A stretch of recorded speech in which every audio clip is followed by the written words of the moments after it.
ঢাকা বিশ্ববিদ্যালয়ের শিক্ষার্থী পরিচয় দিয়েছি। এরপরেও যদি পুলিশের আগ্রাসী ভূমিকা এরকম হয়, আপনারা দেখেছেন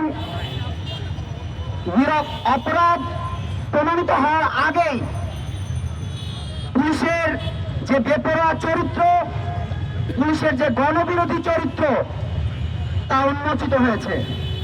আমি ঢাকা বিশ্ববিদ্যালয়ের শিক্ষার্থী পরিচয় দিয়েছি। এরপরেও যদি পুলিশের আগ্রাসী ভূমিকা এরকম হয়, তাহলে রিক্সা শ্রমিক, সাধারণ ক্ষেত মজুর, দিন মজুর, গার্মেন্টস শ্রমিক থেকে শুরু করে যে সাধারণ জনগণ, সেই জনগণের উপরে কি পরিমাণ শ্রেণীবিদ্বেষ যে রাষ্ট্র কায়েম করে, তা এই সাধারণ জনগণের কাছে পরিষ্কার। কালকে যখন আমার উপর আক্রমণ হয়, আমার তখন মনে পড়ল কল্পনা চাকমার কথা। তিনি বলেছিলেন পাহাড়ের যে আগ্রাসন সেটা সমতলেও দৃশ্যমান হবে। আমরা দেখেছি যখন রাস্তায় শিক্ষক কর্মচারীরা তাদের গণতান্ত্রিক দাবি দেওয়া নিয়ে রাস্তায় নামলো, এই পুলিশ কিভাবে তাদের উপর আক্রমণ করলো।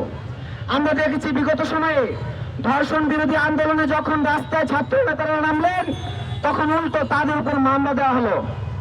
আমরা দেখলাম এখানে ভুক্তভোগীও রয়েছে।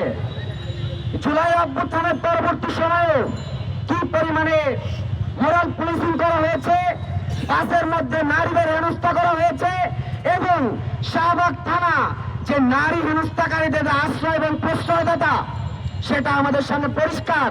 যখন দেখা যায় একজন নারী শিক্ষার্থীকে, ঢাকা বিশ্ববিদ্যালয়ের নারী শিক্ষার্থীকে হেনস্থা করার পর যখন থানায় আটকে রাখা হয়, তখন তাকে আবার ফুলের মালা দিয়ে, গলায় মালা দিয়ে বের করে নিয়ে আসা হয়েছে।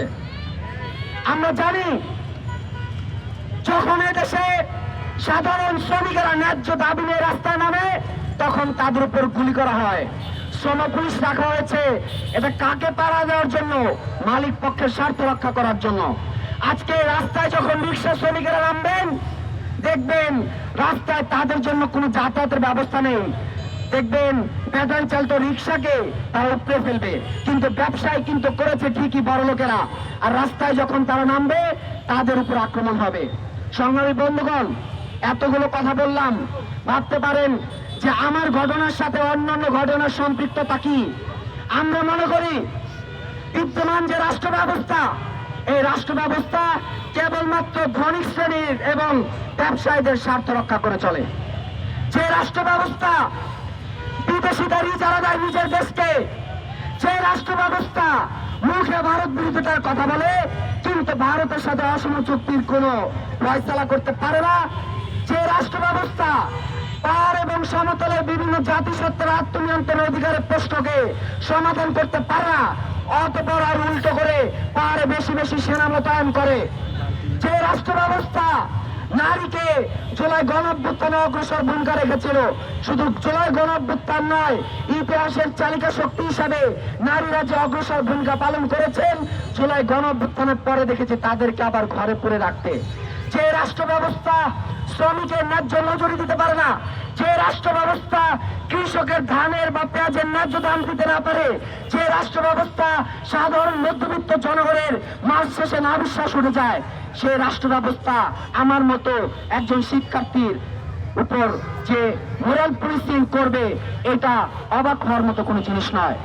সংগ্রামী বন্ধুগণ, আজকে আমার ঘটনা থেকে উদাহরণ নিতে বলছি না, আমরা বলতে চাই সমাজের যে বিদ্যমান শ্রেণীবিদ্বেষ, যে আসলে ডিসি মাসুদ যদি হয়ে থাকেন বড় একজন ঊর্ধ্বতন কর্মকর্তা কিংবা যে কোনো সংসদ সদস্য থেকে শুরু করে রাষ্ট্রের উচ্চপদস্থ কেউ যদি হয়, তাকে গণতান্ত্রিক নাগরিক দাবির জন্য প্রশ্নবিদ্ধ করার অধিকার যে কোনো নাগরিকের রয়েছে।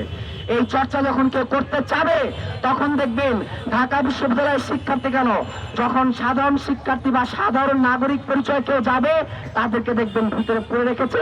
আজকে আপনারা মিডিয়া থেকে শুরু করে আপনারা সেই খবর হয়তো আপনারা নিতে পারবেন না।